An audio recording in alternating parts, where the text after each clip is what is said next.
Bismillahirrahmanirrahim. Assalamualaikum warahmatullahi wabarakatuh. Ahlan bikum min jadid di dalam Ramadan series kita dengan tema Beningkan dari Hati. Kita masih membahas, ini adalah episode terakhir di YouTube, membahas tentang tafsil madakhili syaitan ilal qalb, penjelasan tentang jalan-jalan masuknya syaitan ke dalam hati, supaya syaitan mengendalikan hati kita, akhirnya mengendalikan diri kita secara utuh. Seperti kata Syekh Said Hawa, bahwa hati itu adalah bentengnya kita. Kalau benteng sudah dikuasai oleh syaitan, maka diri kita seutuhnya dikuasai oleh syaitan. Sehingga kita harus hati-hati menutup celah-celah dan pintu-pintu masuknya syaitan ke dalam benteng hati tersebut. Nah, di antara madakhil atau celah dan pintu masuknya syaitan lainnya adalah al-jahl, kebodohan teman-teman, atau al-awam, keawaman kita terhadap ilmu agama khususnya. Kenapa kebodohan ini menjadi jalan masuknya syaitan? Karena orang yang awam, yang bodoh, yang tidak punya ilmu itu cenderung melakukan sebuah kesalahan dan dia mempertahankan kesalahannya. Apalagi ketika orang yang bodoh ini melakukan hal yang bukan di bidangnya, mengambil amanah bukan bagian dia, berbicara bukan yang dia kuasai, ini sangat berbahaya. Dia bukan hanya mengundang syaitan untuk menguasai dirinya, tetapi dia juga membuka celah syaitan menguasai banyak orang. Makanya ketika orang yang tidak punya ilmu bicara tentang agama, lalu dia mengeluarkan fatwa sesukanya dia, senyamannya dia, lalu fatwa itu menyesatkan banyak orang, maka ini sebuah madakhilus syaitan yang paling berbahaya, pintu masuknya syaitan yang paling berbahaya, yang merugikan dirinya dan orang lain. Maka solusinya apa? Ya belajar. Kita harus belajar. Jangan malu untuk mengatakan Allahu a'lam. Saya nggak tahu, jangan malu. Daripada kita mengatakan memaksa untuk menjawab, lalu nanti kita akan membuat orang celaka, bahkan kita harus mempertanggungjawabkannya di hadapan Allah, itu lebih berat lagi teman-teman. Kalau bisa kita jangan bicara kecuali apa yang kita mengerti, dan kita make sure bahwa kita memang tahu dan ngerti, punya referensi yang jelas tentang hal tersebut. Nabi SAW pernah memberikan sebuah contoh bagaimana syaitan itu mengelabui orang yang bodoh tentang ilmu agama, khususnya ilmu akidah. Kata Nabi, "Inna syaitana ya'ti ahadakum fayaqul man khalaqak." Syaitan itu datang kepada seseorang di antara kalian lalu bertanya, "Siapa yang menciptakanmu?" Fayaqul, "Allah tabaraka wa ta'ala." Orang itu menjawab, "Allah yang menciptakan aku." Lalu syaitan bertanya lagi, "Man khalaqallah?" Siapa yang menciptakan Allah? Fa idza wajada ahadukum dzalika falyakul amantu billahi wa rasulih fa inna dzalika yudhibu an. Kalau seseorang merasakan itu di dalam pikirannya, ada pertanyaan siapa yang menciptakan saya? Kemudian kita menjawab sendiri Allah yang menciptakan saya. Lalu muncul lagi pertanyaan, lalu siapa yang menciptakan Allah? Kan suka ada kayak gitu ya, pertanyaan-pertanyaan yang sok kritis dan nakal tentang akidah, tentang kebesaran Allah. Kalau muncul pertanyaan-pertanyaan yang syubhat kayak gini dalam hati kita, kata Nabi, maka katakan amantu billahi wa rasulih, aku beriman kepada Allah dan Rasulnya, sehingga pertanyaan itu akan hilang dari pikiran kita. Kenapa? Karena itu adalah jalan masuknya syaitan untuk mengelabui pikiran kita, karena syaitan tahu keterbatasan ilmu kita. Yang terakhir teman-teman, jalan masuknya syaitan ke dalam hati manusia adalah su'udzon, berburuk sangka. Allah Subhanahu wa taala berfirman, "Ya ayyuhalladzina amanu ijtanibu katsiran minadh-dhann inna ba'dadh-dhanni itsm."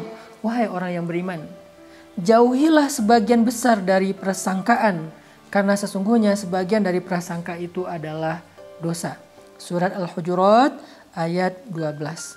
Prasangka itu seringkali menjadi jalan masuknya syaitan untuk membisikkan hal-hal yang buruk di dalam pikiran dan hati kita. Misalnya kita kayak mendapatkan sebuah berita yang tidak terlalu jelas nih. Tetapi kita langsung menyimpulkan berita itu dengan sebuah kesimpulan karena mengikuti prasangka kita. Nah, inilah jalan masuknya syaitan. Jangan menyimpulkan dulu sesuatu yang belum jelas. Jangan menyimpulkan dulu sesuatu yang kita dengar hanya sekilas.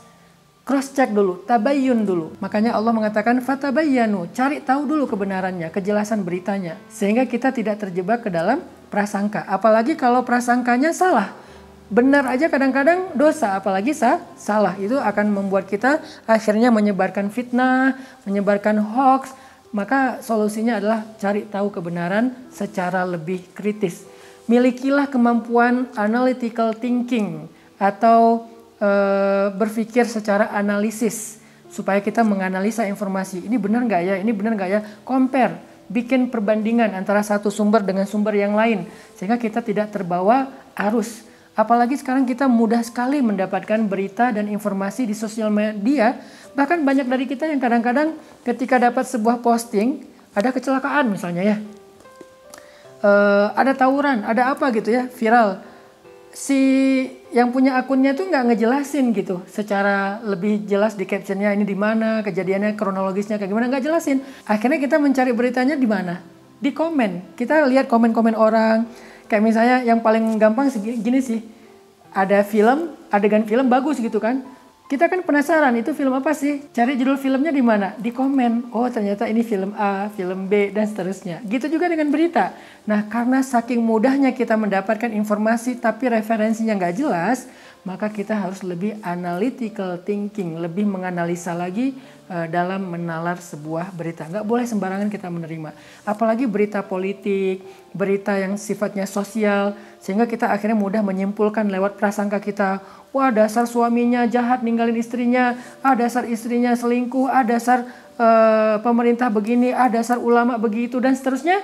Kita ikutin prasangka hanya lewat sebuah postingan, hanya lewat komen, kita ikutin banyak komen-komen orang, terus kita nimbrung di situ ngikutin suara terbanyak. Ini namanya suudzon, prasangka buruk yang membahayakan kita sehingga masuklah syaitan untuk mengendalikan pikiran kita. Pernah Nabi SAW suatu ketika sedang berjalan dengan salah satu istri beliau. Jadi ini dikisahkan oleh Sofia binti Hai. Jadi istri Nabi Sofia sedang jalan dengan Nabi pulang dari itikaf. Jadi waktu itu Sofia istri Nabi itu menemani Nabi itikaf di masjid, tapi udah kemalaman. Akhirnya Nabi keluar dari masjid mengantarkan Sofia pulang. Nah karena perjalanan dari masjid ke rumah Sofia itu agak gelap, di tengah jalan Nabi berpapasan dengan dua orang sahabat. Dua orang sahabat ngelihat Nabi lagi jalan sama seorang perempuan, sama seorang cewek. Mereka kemudian menghindar. Karena mereka takut Nabi merasa malu ketahuan jalan dengan cewek. Akhirnya mereka menghindar masuk ke sebuah gang. Nabi tahu ada mereka. Akhirnya Nabi memanggil. Kesini dulu kata Nabi. Ini adalah Sofia istri aku. Aku bukan jalan sama orang lain yang bukan mahram aku gitu. Kemudian sahabat ini mengatakan, ya Rasulullah, gak mungkin kami berpikir yang macam-macam tentang engkau.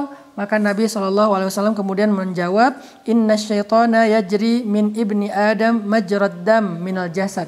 Syaitan itu ngalir dalam aliran darah kita. Sehingga bisa jadi sekarang kalian tidak berprasangka, tetapi ketika kalian tidak mendapatkan kejelasan berita, aku nggak klarifikasi siapa perempuan ini, suatu saat kalian akan berprasangka buruk terhadap aku. Jadi tabayyun, klarifikasi itu penting banget. Sampai Nabi aja yang suci, yang tidak pernah berbuat dosa, takut sahabat terjebak dalam prasangka tentang perempuan yang berjalan bersama beliau, sehingga beliau bertabayun, ini adalah Sofia istriku. Bagaimana dengan kita? Keharusan kita untuk tabayun atau mengklarifikasi sebuah berita menjadi sangat darurat sehingga kita tidak terjebak di dalam bisikan-bisikan syaitan yang membuat prasangka-prasangka buruk kita terhadap orang lain. Semoga jalan-jalan masuknya syaitan yang dijelaskan oleh Syekh Said Hawa di dalam kitab Tazkiyatul Anfus ini menjadi referensi yang baik buat kita untuk menutup celah-celah syaitan agar tidak menguasai benteng hati kita. Barakallahu fikum.